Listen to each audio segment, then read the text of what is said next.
Aileen Wuornos is often remembered as the female serial killer, a label that oversimplifies her story. Before the crimes, before the headlines, there was a childhood marked by abandonment, abuse, and trauma. Today, we rewind to the early years of Aileen's life, not to excuse her actions, but to understand how relentless pain shaped her path. Aileen was born in 1956 in Rochester, Michigan. Her father, Leo Dale Pittman, was a convicted child molester who spent most of his life in prison before dying by suicide. Her mother, Diane, abandoned Aileen and her brother Keith when she was just a toddler.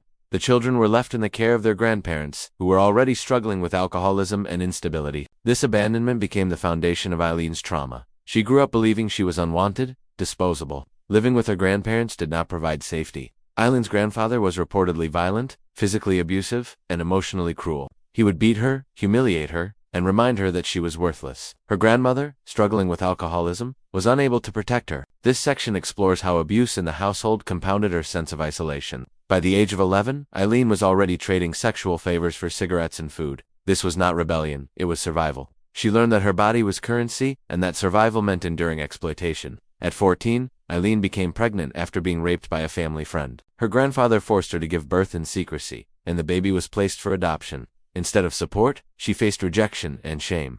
Soon after, her grandfather expelled her from the house. At 15, Aileen was homeless, living in the woods near her childhood home, surviving on scraps and occasional sex work. The story of Aileen Wuornos' childhood is not just about trauma, it is about the absence of love, the betrayal of family, and the silence of society. Her crimes later in life shocked the world, but her childhood reveals a deeper tragedy, a girl who never had a chance to feel safe, wanted, or protected. Do you think trauma can shape destiny? Or can anyone break free from the shadows of their past? Comment below with your thoughts. Do you believe childhood trauma can create monsters or survivors?